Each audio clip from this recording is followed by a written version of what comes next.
Hello, sports lovers. Welcome to the most authoritative boxing channel here on social media. I'm Med. In today's episode, I want to affirm the reason why I stated clearly that Teofimo Lopez is the number one fighter in the 140 and the 135 division.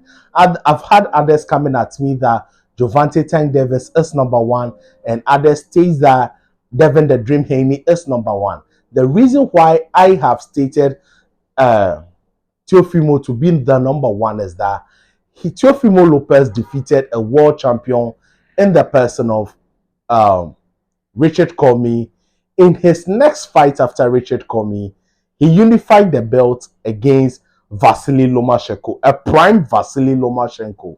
Then he went on to lose to George Kambosos. He moved on to the 140 division, then had two fights and defeated Josh Taylor, who was then the undefeated and was the former undisputed 140-pounder. Let's remember, Josh Taylor was the lineal champion. He was the Ring Magazine champion in the 140 division. So if Teofimo moves on to that weight and defeats Josh Taylor, then Teofimo becomes number one.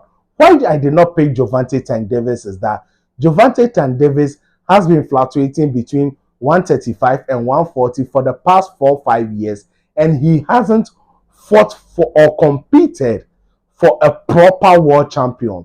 He may be talented, he is very skillful, he is a very complete boxer, but so far as you are not fighting the creme de la creme, I am not going to give you credit just based on your talent.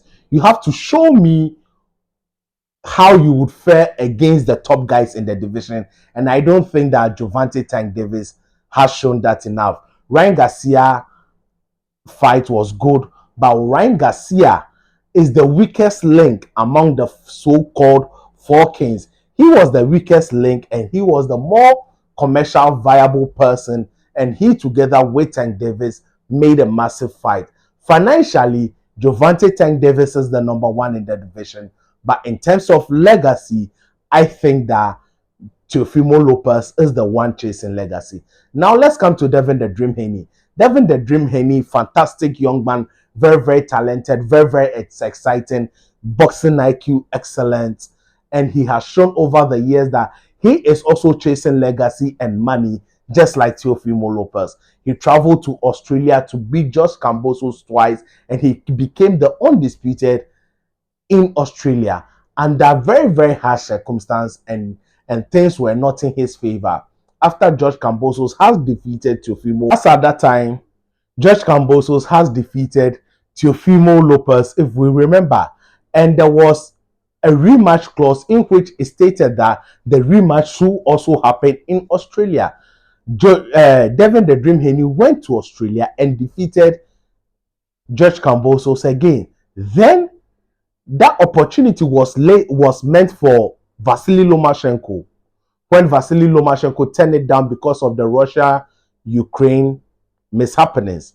So he gave that shot again to Vasily Lomachenko and he beat Vasily Lomachenko fair and square. It was a close fight. I had Vasily Lomachenko winning, but some of the rounds were very close, and it is fair that you give Devin the Dream Haney credit. But I think that the version in which Devin the Dream Haney beat was not better than that of Teofimo Lopez. And Devin the Dream Haney went on to beat Rigrish Progre in the 140 division, where he also moved up. But Rigrish Progre had already been defeated by Josh Taylor, whom Teofimo Lopez, whom I deem number one, had beaten. So I think that for this reason, I think that the top guys in the 140 and 130, 135 division is Teofimo Lopez, Devin the Dream Haney, Shakur Stevenson, Gervonta Tank Davis, Ryan Garcia, Romero, and Isaac Cruz. This is how I have them. Ryan Garcia, he is the weakest link, like I've already stated, but he is a commercial viable guy to fight. And he wanting to fight Rolly Romero, there has been so many ups and downs that we are not getting the head of and tail of it.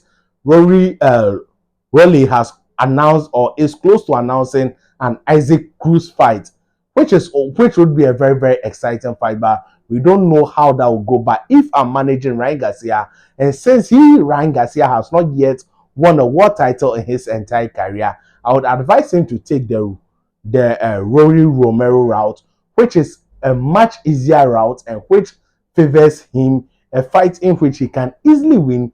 When he wins that fight, then he can either challenge Teofimo Lopez or Devin the Dream Haney for a unification fight, which would be a big fight. So this is the reason why I have Teofimo Lopez as number one in the division. Thank you for watching. If you have not subscribed up to now, please hit the subscribe button, press the bell icon, express your views in the comment section, and share with friends and family. Thank you.